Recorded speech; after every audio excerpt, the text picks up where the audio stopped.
Hay algo que muchos cargamos en silencio. No es solo culpa, es vergüenza. Sabemos que Dios nos ha perdonado, pero aún así sentimos que no somos dignos, que debemos escondernos. Pero hay una verdad que cambia todo. Cristo no solo pagó tu pecado, también cargó con tu vergüenza y te dejó libre para acercarte a Dios sin temor. Hablemos de esto hoy.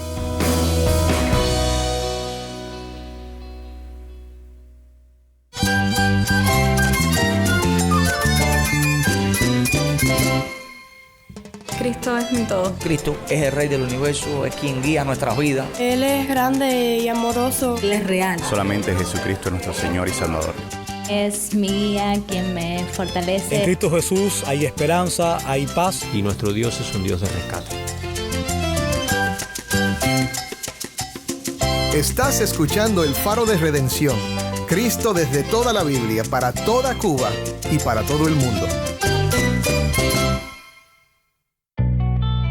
Hola, soy el pastor Dani Rojas, el director y locutor del Faro de Redención. Gracias por acompañarme hoy. En esta serie, No escatimó su vida, estamos recorriendo el camino de Cristo hacia la cruz. Estamos viendo paso a paso cómo Él no se guardó nada, sino que se entregó por completo para nuestra salvación.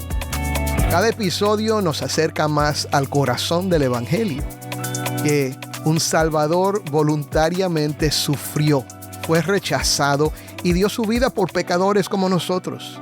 Pero hoy vamos a detenernos en algo que muchos no consideran. No solo lo que Cristo pagó, sino lo que Él llevó sobre sí.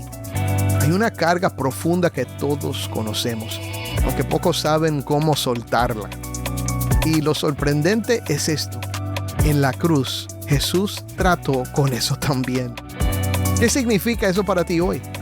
Vamos a verlo juntos. Si tienes una Biblia, busca Hebreos 12 del 1 al 2 y quédate conmigo para ver a Cristo en su palabra.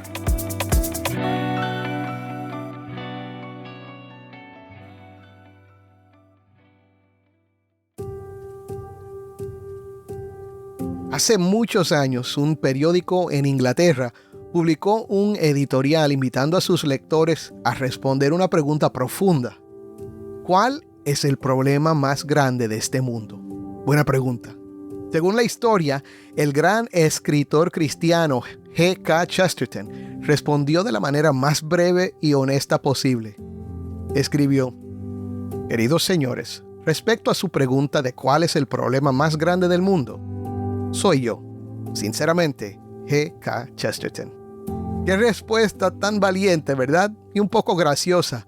Pero cuando hablamos del problema del ser humano delante de un Dios santo, es bíblico y correcto enfatizar nuestra culpa. La Biblia es clara. Todos hemos pecado. Todos estamos destituidos de la gloria de Dios. Y la paga de ese pecado es ¿qué? La muerte. Pero hay algo más que nos aflige. Algo que nace de esa culpabilidad y que nos persigue en el silencio de nuestra conciencia. La vergüenza. En el libro de Génesis vemos esta trama desde el principio. Tan pronto como Adán y Eva cayeron, lo primero que experimentaron fue la necesidad de esconderse.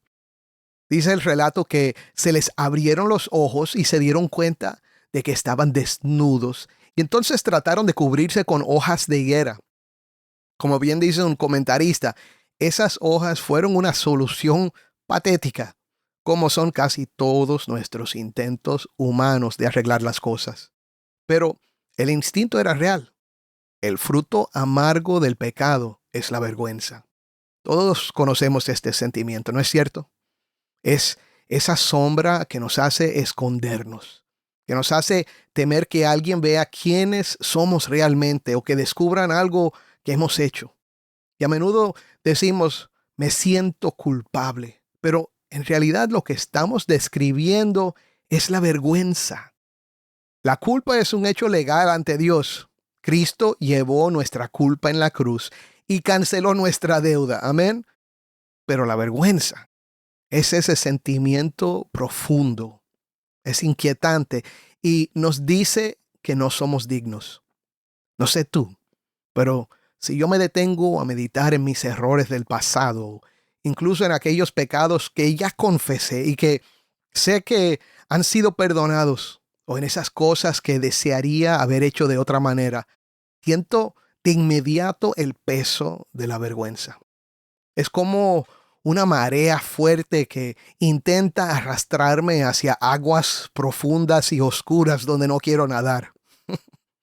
Mi hermano, a nadie le gusta sentirse así, pero al enemigo de nuestras almas le encanta traernos recuerdos del pasado o señalarnos nuestra debilidad presente para que perdamos la paz. Sin embargo, quiero decirte que hay una esperanza real para nosotros. Y no es un pensamiento positivo, sino una solución poderosa para el problema de nuestra vergüenza. La persona de Jesucristo. Hoy quiero que meditemos juntos en esto. Cristo no solo pagó nuestra deuda de culpa en la cruz, Él también cargó con nuestra vergüenza. Si tienes una Biblia a mano, acompáñame a la carta a los Hebreos, capítulo 12 y versículos 1 y 2. Y dice así: Por tanto, puesto que tenemos en derredor nuestro tan gran nube de testigos, despojémonos también de todo peso y del pecado que tan fácilmente nos envuelve, y corramos con perseverancia la carrera que tenemos por delante.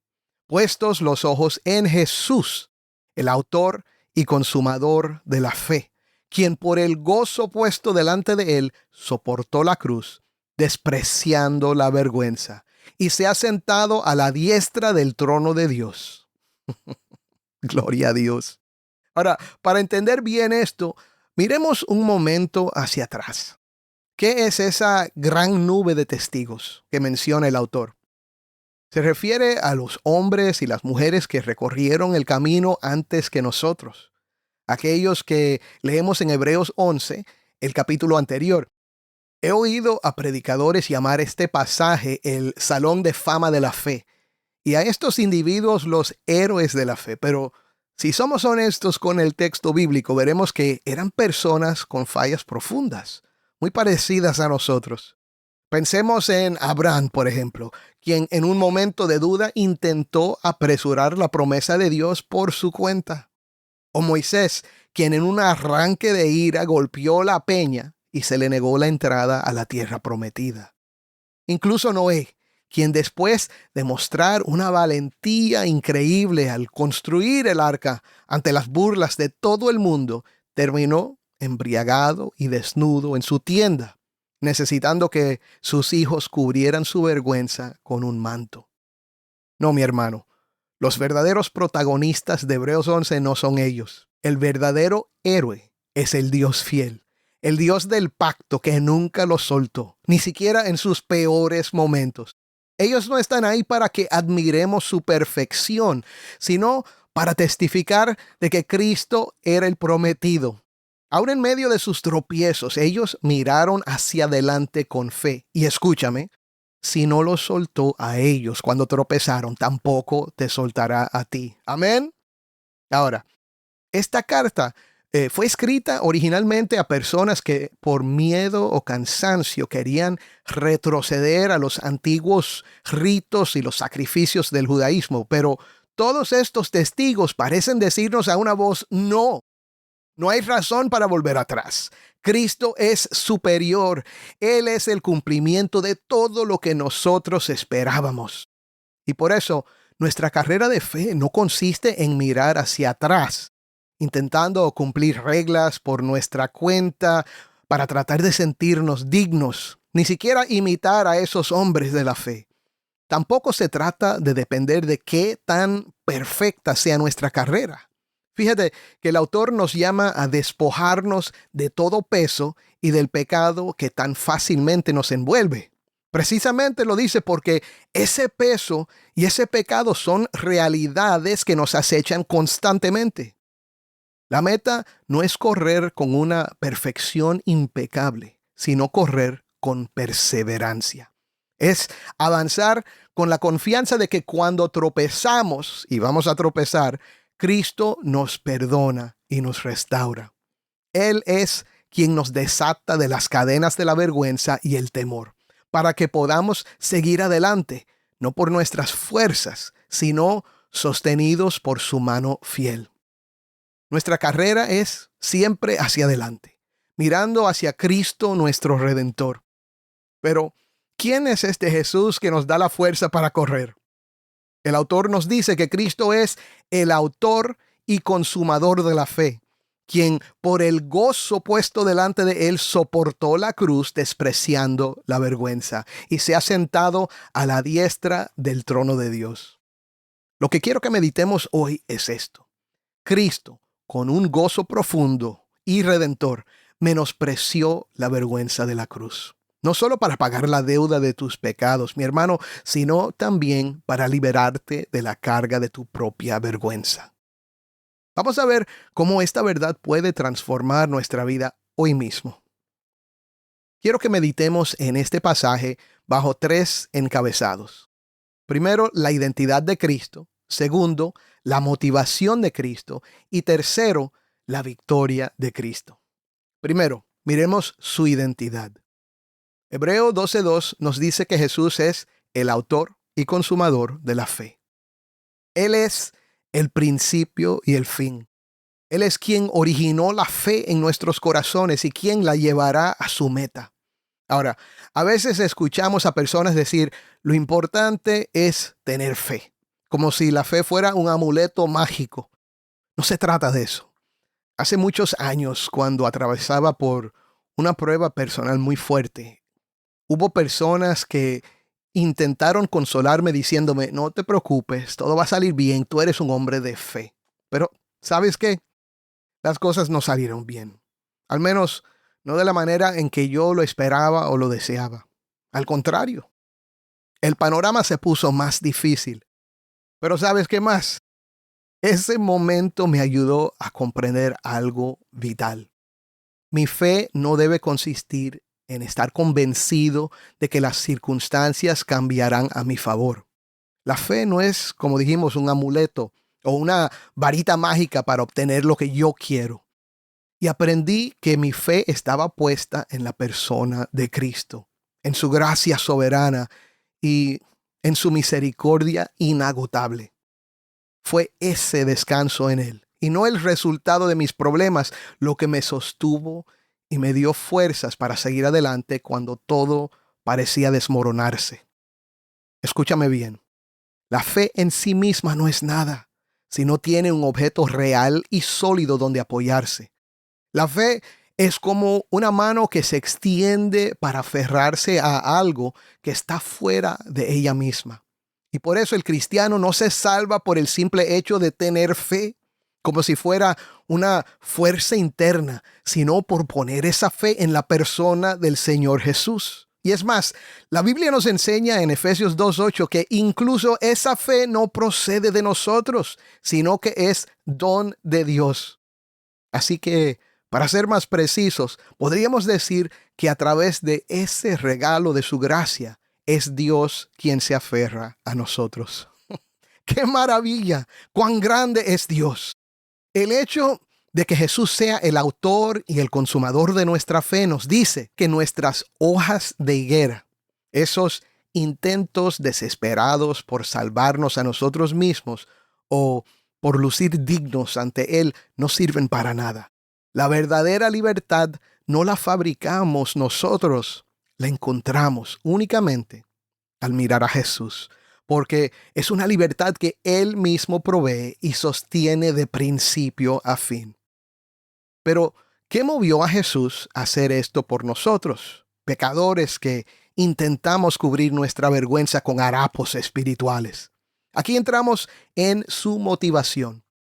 El texto dice algo asombroso.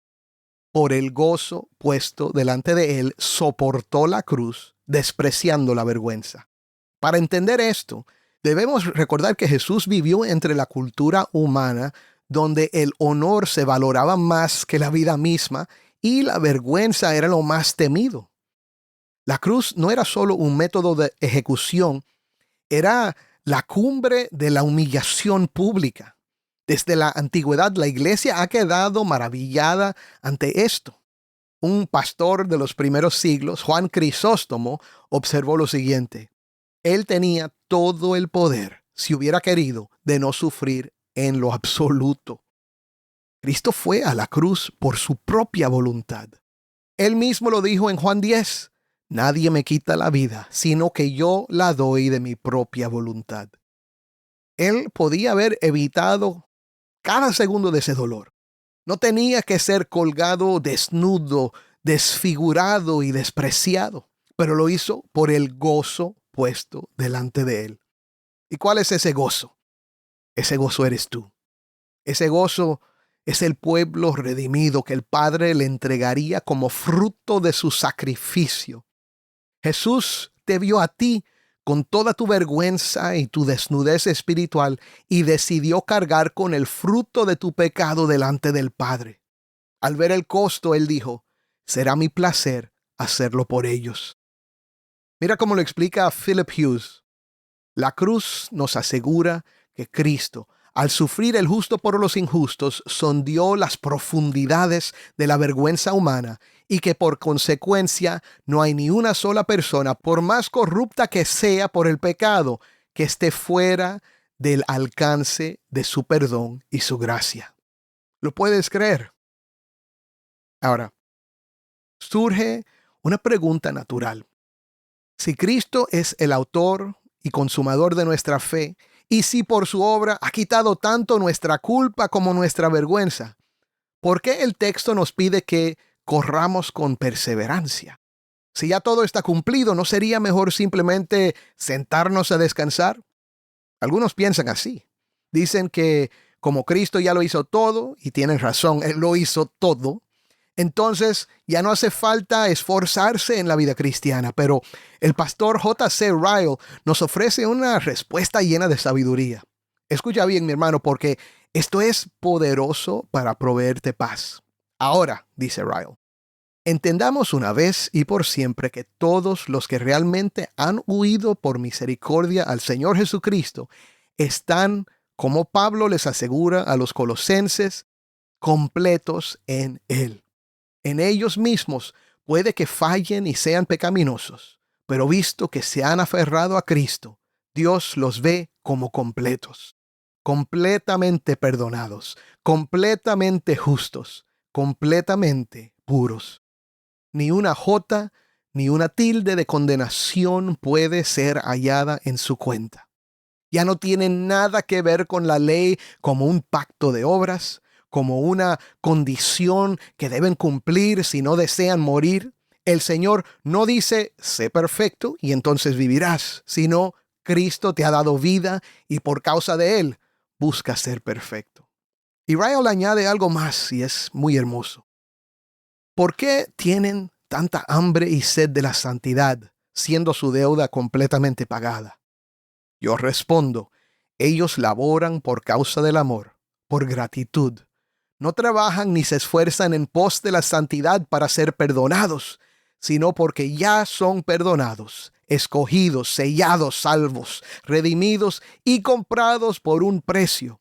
Y no pueden hacer otra cosa más que desear glorificarle a Él con sus cuerpos y con sus espíritus, a aquel que los amó y que se dio a sí mismo por ellos. Tienen sed de la santidad porque su Padre ama la santidad. Tienen sed de pureza porque su Maestro ama la pureza. Se esfuerzan por ser como Jesús porque esperan estar un día por siempre con Él. Gloria a Dios. Mi hermano, esa gratitud es el combustible que nos da fuerzas para correr nuestra carrera con perseverancia. Y hemos visto la identidad de Cristo y su motivación al sufrir la cruz, pero no podemos terminar sin pensar en el desenlace glorioso que recordamos especialmente en este tiempo, después de la Pascua, la victoria de Cristo. El autor de Hebreos dice que después de sufrir en nuestro lugar, Jesús se ha sentado a la diestra del trono de Dios. Ahora piénsalo bien. Cristo difícilmente podría estar sentado a la diestra del Padre si todavía estuviera muerto o sepultado. Ese gesto de sentarse significa que su obra de redención ha sido terminada y aceptada. Nosotros no servimos a un Cristo que sigue colgado en una cruz de madera, ni a uno encerrado en una tumba de piedra. Servimos al Señor victorioso que está en los cielos. Si todavía no has puesto tu fe en Cristo, quiero que sepas que este momento es una oportunidad para responder con fe. Si hoy sientes esa inquietud por creer, es Dios el que te llama a creer que Cristo murió y resucitó para el perdón de tus pecados y para darte vida eterna. Créelo y vive. Y para ti, mi hermano creyente, que quizás hoy te sientes abrumado por el peso de tus errores pasados, esta es la mejor noticia. Él quitó tu vergüenza al cargarla una vez y para siempre. Gracias a su victoria, ya no tienes por qué temer acercarte al trono de la gracia. Corre, pues, con los ojos puestos en Él. El camino está abierto, la deuda está pagada y tu vergüenza ha sido quitada. Créelo. Amén.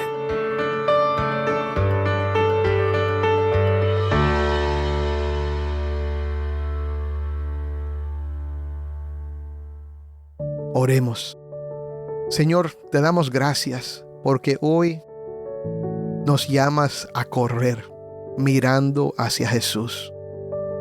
Señor, esa carrera no es para alcanzar la salvación, Señor, sino para vivir una vida que te agrada, una vida de gratitud y de amor y de servicio y de santidad.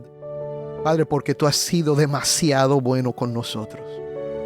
Hoy te pido que nos ayudes a descansar en lo que Cristo hizo y a la misma vez seguir adelante con firmeza, con pasión, porque tú eres bueno y sigues siendo bueno y siempre lo serás.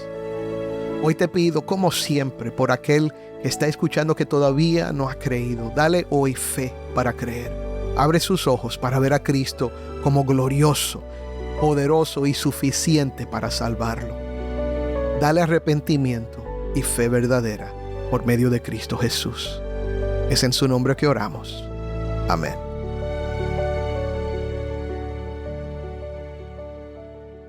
¿Tienes una historia que contarnos sobre cómo el Faro de Redención está impactando tu vida? Mándanos un correo electrónico a ministerio@elfaroderedencion.org. Y no olvides buscar el perfil del Faro de Redención en Facebook, Instagram y Twitter, donde encontrarás diariamente más recursos para animarte en tu fe.